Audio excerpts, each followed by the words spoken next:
Welcome back to my channel, Bake Cuisine.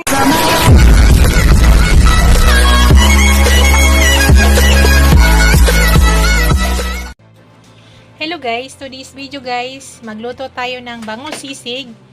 At ito na yung ating bangus, na-remove ko na sa balat niya. Ito na yung laman ng bangus, na-fried ko na rin yan. Ito yung mga ingredients na ilalagay natin guys. Ayan, mayroong purple onion, mayroong white onion, siling haba, tapos sibuyas dahon. Tapos gagamit tayo ng mayonnaise mamaya guys. Ipakita ko sa inyo mamaya guys yung ibang panimpla yan. Ito yung ilagay nating timpla. May toyo, lemon, tsaka gagamit tayo ng butter. Let's go guys, pakita ko sa inyo guys. Yan yung bangus guys na pinag-remove natin ng laman. Ito na yung balat. Dito mamaya natin ilagay yung ating finished product. Yan guys, mag-start na tayo. Naglagay na ng butter. Tsaka naglagay ng konting oil para hindi masunog. Naglagay ng sibuyas guys, white onion at saka purple. Sama-sama na lahat.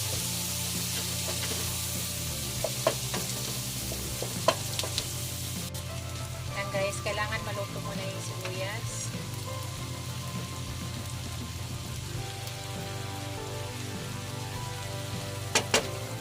Lagay na yung siling haba.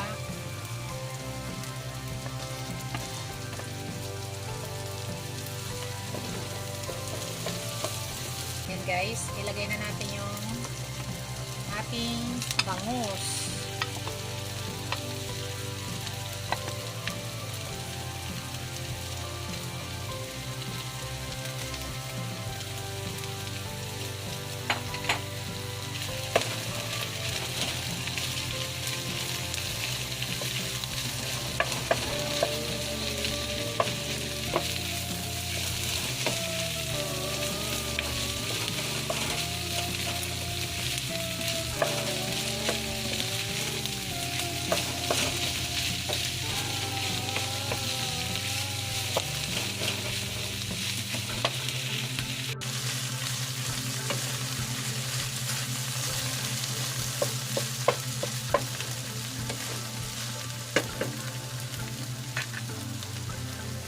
Tayo ng brown black pepper guys.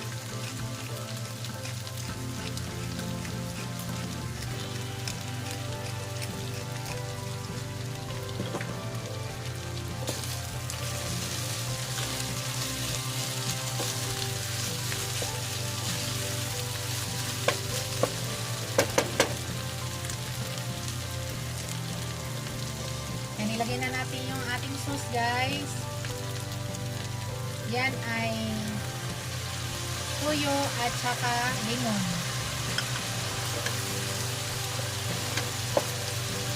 Light soy sauce at saka lemon guys.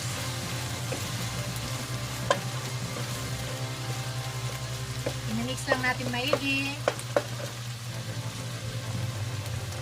Ubos na lang natin yan guys.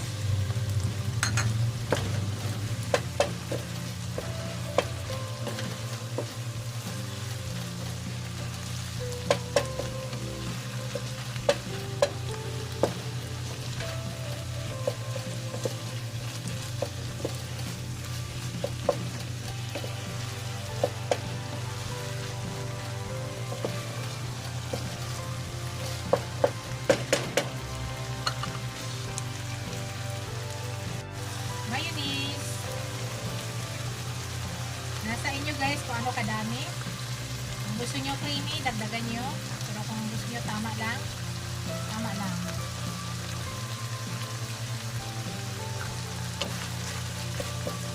Paghalo-haloin lang guys.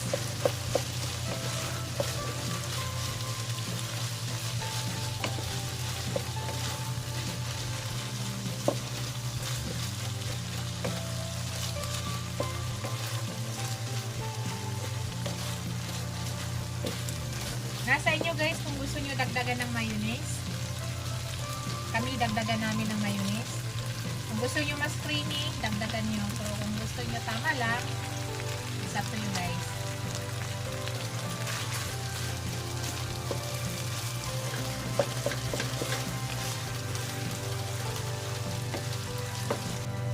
muna guys. Maglagay tayo ng spring onion.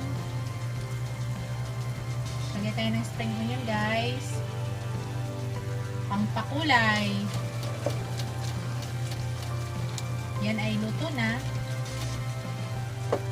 Yan na yung aking finished product. Ipakita ko sa inyo guys. Ilagay natin dun sa isda na ating pinagkunan.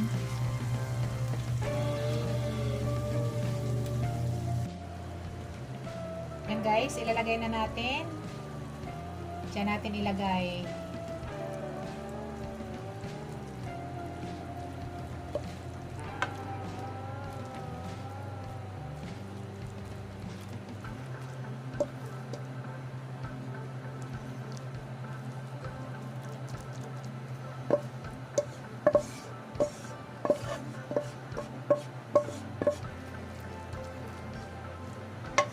Yan na yung ating finished product, guys.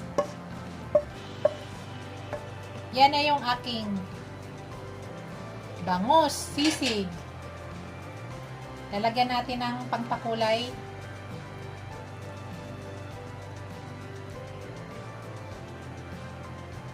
Thank you for watching, guys.